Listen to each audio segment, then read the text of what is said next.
Pain. What is it, pain? What is pain? Pain is a lot of things. Cleveland was asked by the reporter in Rocky III what his prediction for the fight was, and his answer was pain. I think that one thing that it must be understood, however, about pain is that to the medical-logical, pharmacological establishment, the medical-logical, pharmacological complex, you might say, for them, pain is commodity.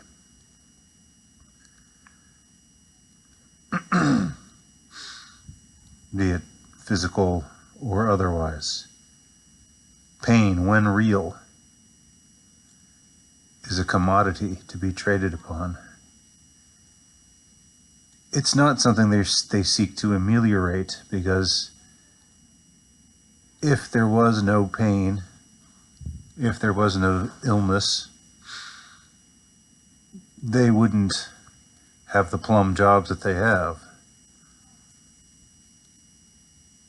So it makes sense, it would make sense from a business standpoint, a rather ghoulish business standpoint, a rather inhuman business standpoint, but nevertheless, it would make sense that they would want pain to exist, that they might even encourage pain, that they might even try to create pain where there was no pain previously.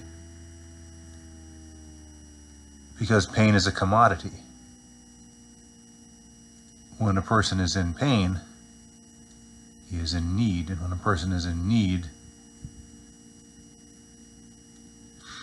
he becomes a consumer of that which might conceivably help to ameliorate his pain.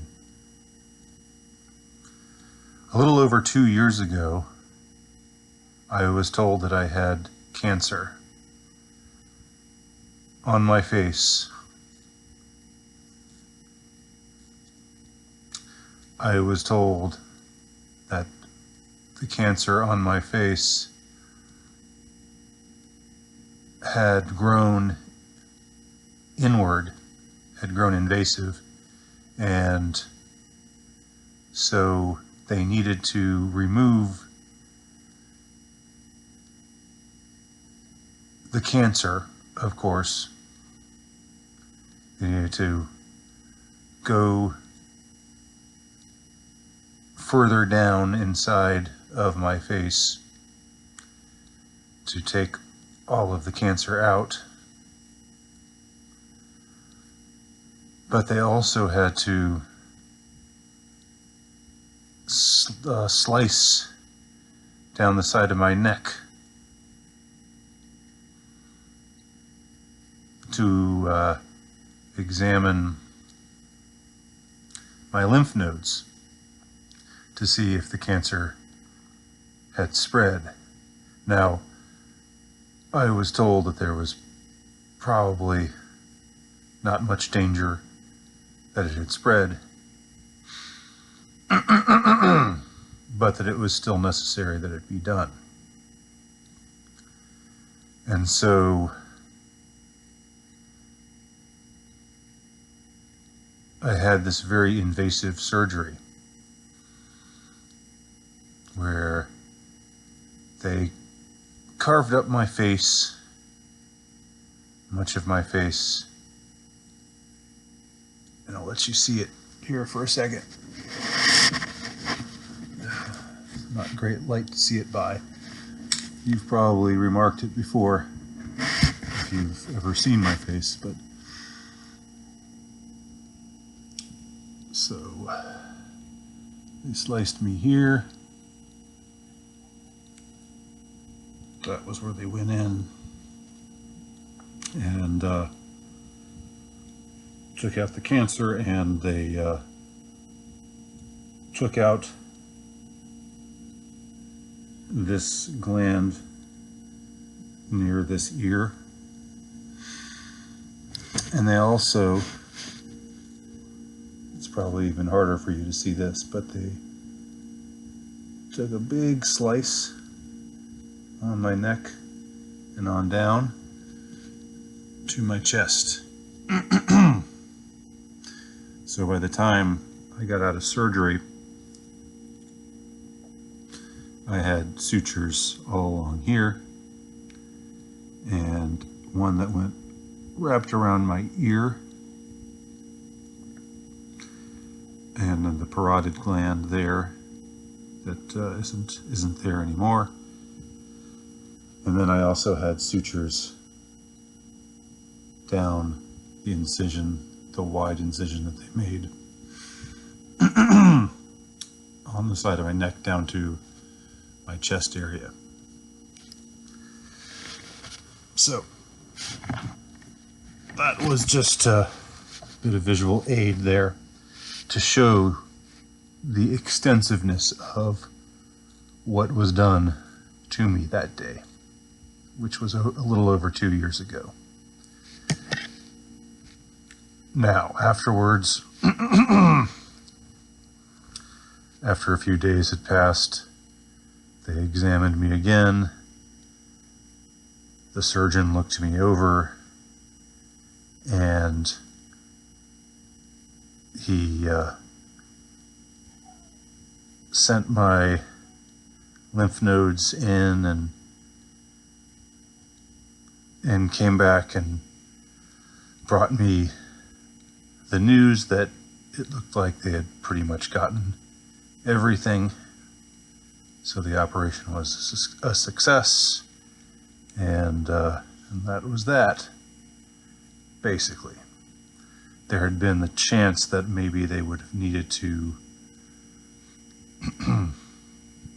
if there was still a little bit of cancer there underneath where they'd cut, they would have, there was a chance they might have had to do some radiation therapy.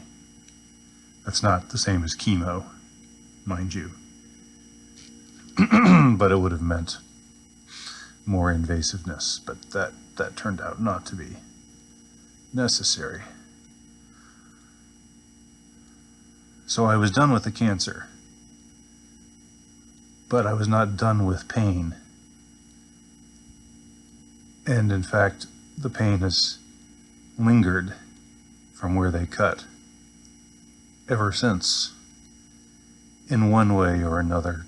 Not always severe. In fact, rarely is it too severe. It's mostly a nuisance, but it's enough of a nuisance that it's preoccupying. It's enough of a nuisance that it's something that I can't, my consciousness can't escape from. And this was not something I was ever told would happen. I was never warned.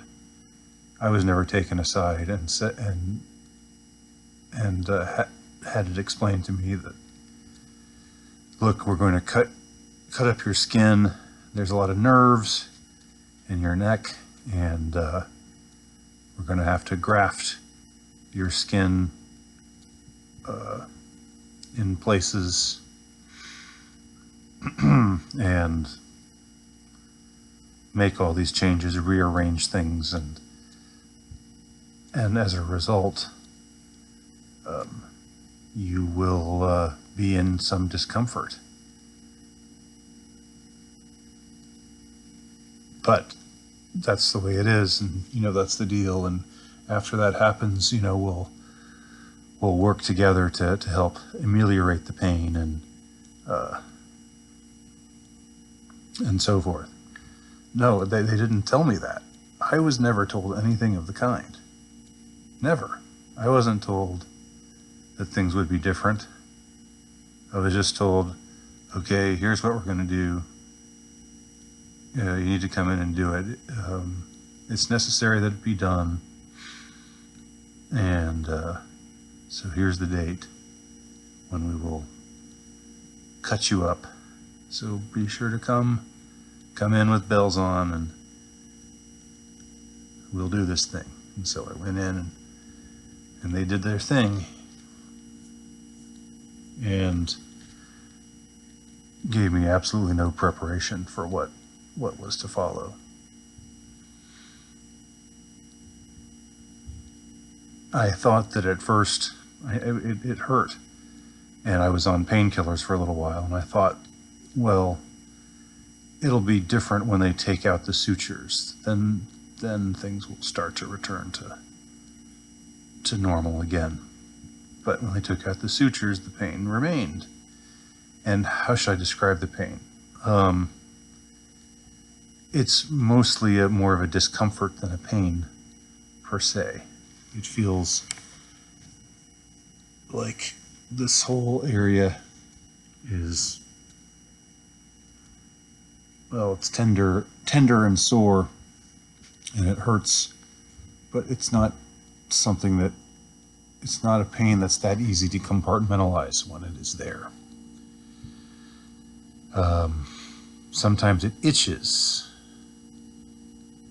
You know, even around my ear, sometimes I get itches, and sometimes it just feels weird. There has definitely been nerve damage. Things are not, this whole area, this whole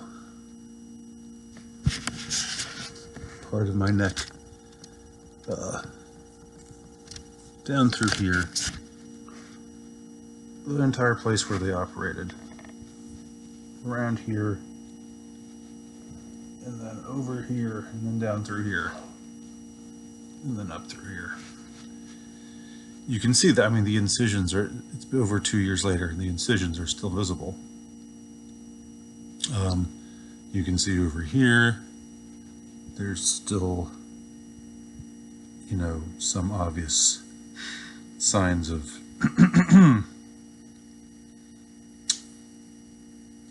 of damage having been done, of the whole grafting process that needed to happen, because they made these incisions and went in and removed the tumor and then had to seal me back up again. So what do I say? What am I saying about all of this? Why am I going on about this here? I was not prepared in any way for what happened, for what followed. I didn't know that pain was going to become, you know, a daily sort of pain was going to become what I would have to deal with afterwards. And none of the doctors that I've seen have known a damn thing about what they're doing. They don't seem to know a thing. And the only kind of help that I've had has come by accident. And no one seems to be able to understand why this particular medication is helpful. And that is a few weeks after this surgery, I was flying a transatlantic flight to London to meet with my parents. I mean, myself and the rest of my family. We were all flying to London. I am not a really good flyer, and I'd already been under a lot of stress with the surgery and with the you know, the aftermath of the surgery, and dealing with the pain that I was dealing with in the aftermath of the surgery. And so I asked for something, you know, for the plane ride. At the time, I was afraid of, you know, that I might just freak out on the plane. just that it might just all be too much, because I don't really like to, I generally don't like to fly anyway, and so this would be under different, under a heightened, heightened anxiety, even more heightened anxiety than what was typical for me. So, so they prescribed just regular doctor prescribed lorazepam, which is like Xanax, it's an anti-anxiety medication. And to my astonishment, when I took it, my pain went away. Not only did it relieve my anxiety, but I also found myself feeling more or less normal. Now, it was temporary. Once it wore off, then the pain came back. The pain itself, varied, and it still does vary from day to day. But it turns out that's the only thing that the doctors have gotten right as far as dealing with my pain, and it wasn't even something that was supposed to deal with my pain. So I just wonder what the fuck these doctors, they don't seem to know anything.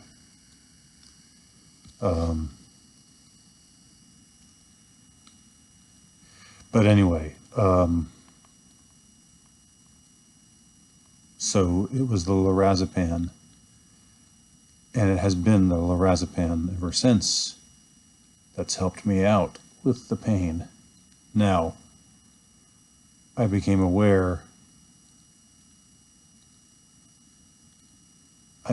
became aware that lorazepam is a type of drug that is very, very addictive. It can be very, very addictive, and that there are people who get on lorazepam or, similar kinds of medication, and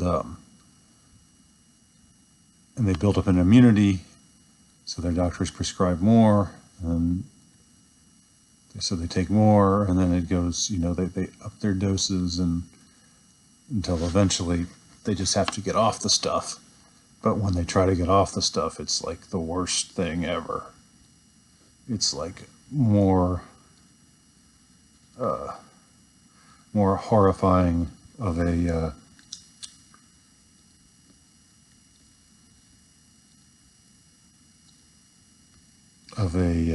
ordeal than trying to break a heroin habit. And there's all kinds of physical symptoms and everything. And so for a time, when I had this medicine for anxiety, and it also helped with the pain, but I was still suffering anxiety for a time afterwards, for a few months after the surgery. But I was very concerned about wanting to avoid getting addicted, so I would take it sparingly. And then there was a time when I was really, really got concerned, and I think I just stopped taking it at all for months. I just wanted to show myself that I could do it, because I'd heard so many horror stories. But anyway, it was around this time that I did a lot of things. I tried physical therapy, and I should also say that nothing in my demeanor, nothing in my personal habits has changed that much. I don't think if you noticed me and saw what I was like, saw the kind of typical day that I would lead, whether it was a work day or a non-work day, before and after the surgery, I don't think you would notice too much of a difference. And so in a way, it almost seems like sometimes I can convince myself, well, this is just trivial. This isn't really, you're not really that different. You're not really in that different a state of mind. Because look at you, you can still run 5 miles a day. I mean, I am an exercise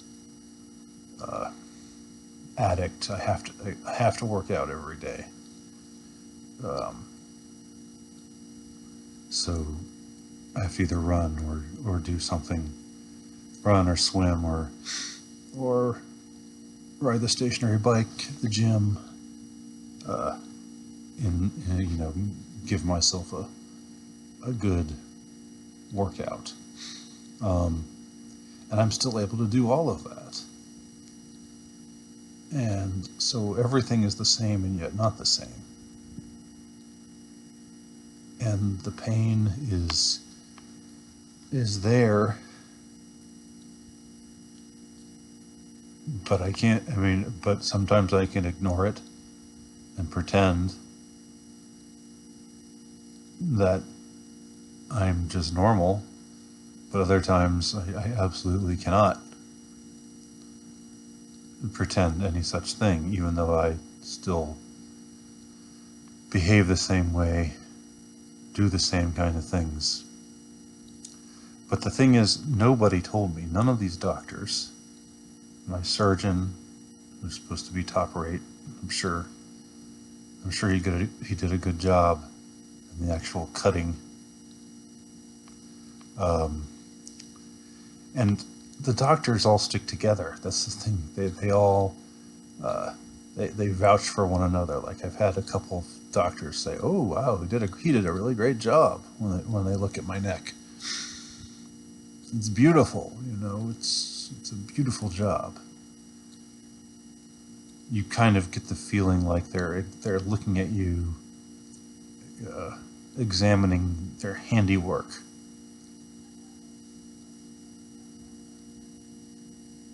There's a certain lack of humanity.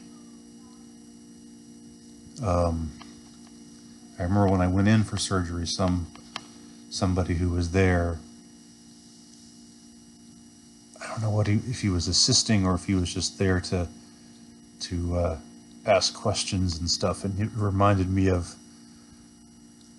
the passage in Joseph Conrad's Heart of Darkness, where he's gone in and decided to become part of this company and go into the Congo, and one of the people examining him, one of the medical personnel looking him over, just asks in this disinterested voice, "Any madness in your family?" And it's just like a clinical interest, like what sort of man would take on this kind of job? It's just, is it attributable to madness? It's just an interesting question. Stroke my chin thoughtfully. And they asked me questions like, so have you lived near high power lines or whatever, something like that. Like some questionnaire. Don't fucking ask me a questionnaire when I'm about to go under and get cut on.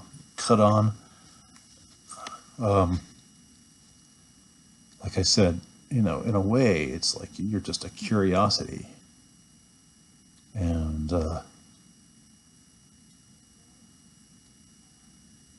then they took pictures and again, for their studies, for their study books, to examine their handiwork. I know this is all very meandering, but the thing is, I was never told, I was never given any kind of warning that there would be pain to deal with, and it's been 2 years now, more than 2 years now, and the pain is not gone. And it's there. It's there daily. And it's a result of what they did to me. It's not a result of the cancer. When I had the cancer, I guess I had cancer. I mean, a paranoid part of me wonders if I ever actually had cancer. But I did have a big ugly lump, not lump, but a big thing on my face. I just thought it was a big shaving scar, but it never healed, and it kind of got swollen up and looked all nasty and gross. And so I guess that was probably cancer. I'll give them that. But when I had that, I mean, it hurt a little. It was a little irritated, but I didn't feel any pain from it. It wasn't. It was the cure. The cure was worse than the disease as far as causing the pain. I see that it had to go since it was cancer. Although, if it wasn't really, I can understand why they had to take out my lymph nodes, but I mean, if it wasn't really in that much danger of spreading, half of me wonders if, I don't know, maybe I should have gotten a second opinion, but at the time I just thought, well, no, I mean, I've got to get this taken care of. I mean, you go in to the doctor's office not really thinking it's much of anything, and then find out that it's squamous cell carcinoma that you've got.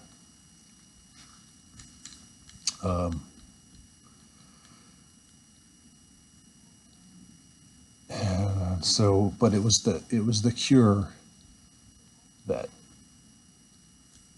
it was the cutting,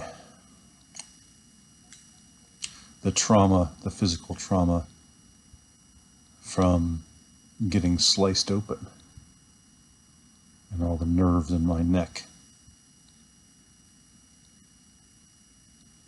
That was what led to this state that I'm in right now. And I just, I tried physical therapy. It's not like I can't move. I mean, I can move my head fine. There's nothing different about it's not really any kind of physical impairment. It just feels uncomfortable.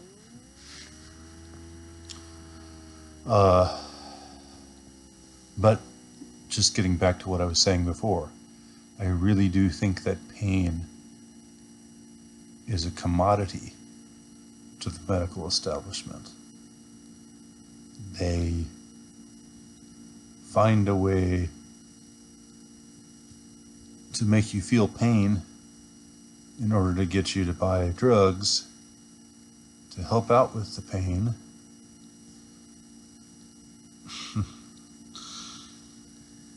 Drugs that maybe you can get hooked on. I mean, in a way, in an inhuman way, it seems kind of brilliant. It seems like a brilliant racket. Let's cut up somebody, and I mean, I'm just one example, but let's cut him up, not tell him what it's going to feel like, not tell him what the consequences are going to be physically, and not just physically, psychologically, of course. But now, I mean, I'm past the point of, I'm not really anxious. I don't have the anxiety problem like I did in the early days, but the pain is still lingering, as I've been saying. So you make him feel the pain, then you get him to buy drugs to help out with the pain, even if they're drugs that, I mean, again, nobody can tell me why lorazepam, an anxiety medicine, has been helpful. I mean, I had one doctor, one just regular MD, with a smile on her face, saying, "No, that's not supposed to happen." And it's like, why are you smiling? Why are you smiling when you're telling me that?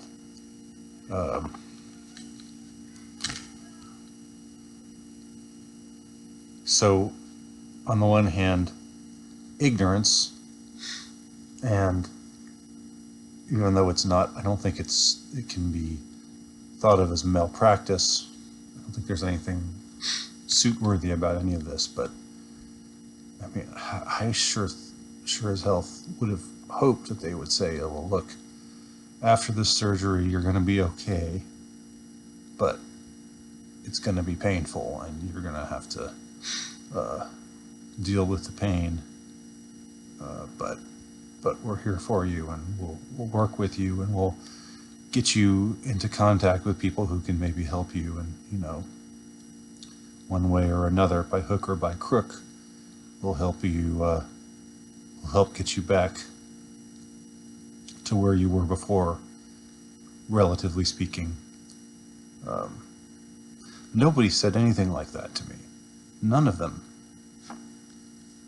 made me aware that any of that was in front of me. If I could have been told,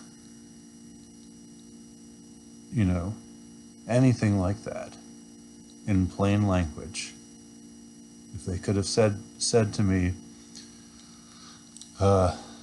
"This is what we're going to do, and here's why it's necessary. Here's going to be a side effect, but here are some things we can do if those side effects turn up." I didn't know I was going to be sweating out of the side of my neck when I would eat something. It's called Fry's syndrome. You can look it up. Something that happens after you have this kind of surgery. That's just a part of the discomfort, but it's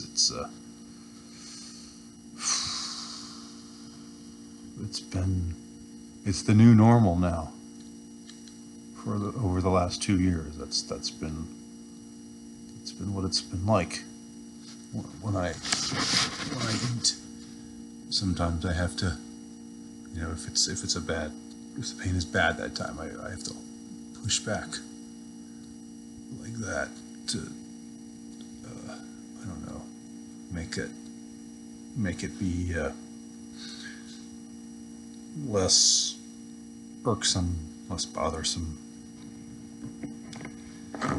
Nobody explained anything like that to me. Nobody said I was going to have to deal with anything like any of this. And afterwards, you know, even the neurologist that I saw recently, who prescribed me a couple things that haven't worked. Again, nothing works for the pain other than the highly addictive stuff, the lorazepam, which they have kept prescribing to me, but I still insist on taking it, you know, sparingly, just because I don't want to get hooked.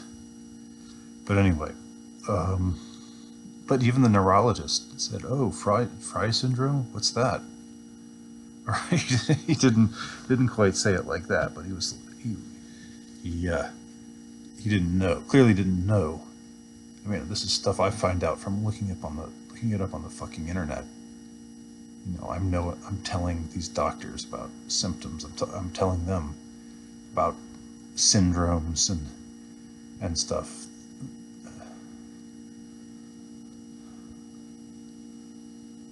And they don't seem to know what the hell they're doing. They are making a lot of money, though. That's for damn sure.